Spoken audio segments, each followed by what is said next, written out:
Hello everyone, আসসালামু আলাইকুম। আমার পাশে দেখতে পাচ্ছেন এই যে ৩ ফল গাছ রয়েছে। তো এই ৩ ফলের ভিডিও কিন্তু আপনারা আমার চ্যানেলে অনেক পেয়েছেন। আজকে দেখাবো যে গাছটি যেহেতু অনেক বড় হয়ে গিয়েছে, গাছের গঠন অনেক বড় হয়েছে, ডালপালা প্রচুর লং হয়ে যাচ্ছে, যার কারণে গাছটি কিন্তু দুর্বল হয়ে পড়ছে এবং গাছটি হচ্ছে আপনার বেশি লতানো টাইপের হয়ে যাচ্ছে। কিভাবে আমরা হচ্ছে আমাদের কাছে কাটিং অথবা প্রুনিং করব আপনাদের এখন আমি দেখাবো। তো আমার পাশে আপনারা দেখতে পাচ্ছেন প্রথমেই এই যে আমি এই ডালগুলা কিন্তু অলরেডি প্রুনিং করেছিলাম এই যে এখান থেকে কেটে। তো আমার সাইডে যে এখন এতগুলা ডাল রয়েছে এগুলো আমি কেটে দেখাবো। তো আমি যদি এইটা কাটিং করে আমি কিভাবে করব? এই যে নিচ থেকে যদি একটু দেখেন এগুলা কিন্তু এত দূর পর্যন্ত পাতা আছে। তো আমি এই ডালটা এইখান থেকে মোটামুটি কেটে দিব। এই যে এইখান থেকে নিয়ে এইভাবে কেটে দিব।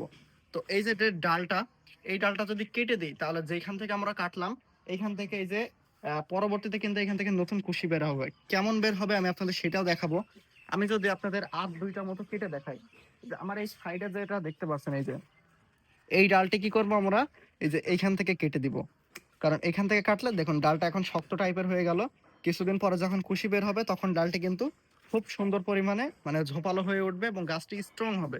কেন বললাম আপনাদের দেখাই, আপনারা যদি এইদিকে একটু নিয়ে আসেন, এই যে এইদিকে দেখেন এই গাছগুলা কিন্তু কিছুদিন আগে কাটিং করা ছিল। এই যে দেখেন, যদি আমি এই ডালটি দেখাই, এই যে এইখান থেকে কিন্তু অলরেডি কাটিং করা ছিল।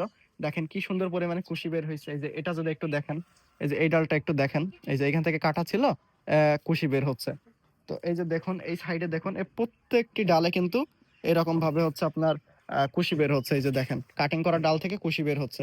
তো টোটালি আপনাদের যদি আমি বলি এটা করার উপকারিতা হচ্ছে আপনাদের গাছ ঝোপালো হবে।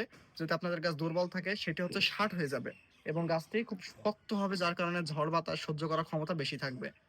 তো এই কাটিং থেকে কিন্তু আপনারা মনে করলে আবার চারা তৈরি করতে পারেন। কিভাবে চারা তৈরি করবেন যদি আপনারা না জেনে থাকেন কমেন্টে জানাইতে পারেন। আমি আপনাদের এটি সম্পর্কে একটি গাইডলাইন আকারে ভিডিও তৈরি করব। তো এইটা করার পরে আপনাদের করণীয় কি? আপনাদের যে ছত্রাকনাশক আছে আমি আমার চ্যানেলে বলে থাকি ছত্রাকনাশক, ওই ছত্রাকনাশক নিয়ে এসে আপনারা পেস্ট আকারে করবেন একটু নিয়ে, দিয়ে এর উপরে দিয়ে দেবেন। অথবা যদি ছত্রাকনাশক না থাকে আপনাদের কাছে যদি অ্যালোভেরা থেকে থাকে, অ্যালোভেরা নিয়ে আসবেন, একটি ডাল কেটে নিয়ে এসে অ্যালোভেরার মধ্যে ডালটা একটু ঢুকাই দিবেন। তাহলে পারেই হয়ে যাবে। তাহলে আর কিছু করার দরকার নেই। আর যদি দিতে না চান তাহলেও কোনো সমস্যা নেই। তবে দিলে ছত্রাকের আক্রমণটা থেকে রোধ পাবে। অথবা কি করতে পারেন, কাটিং করার পরে গাছটি সম্পূর্ণ আকারে আপনারা ছত্রাকনাশক এবং কীটনাশক দিয়ে স্প্রে করে দিতে পারেন। তো আজকের ভিডিওটি ছিল এই সম্পর্কে। যদি ভিডিওটি ভালো লেগে থাকে অবশ্যই চ্যানেলটি সাবস্ক্রাইব করবেন। আজকের মতো আমরা এখানে ভিডিওটি শেষ করছি।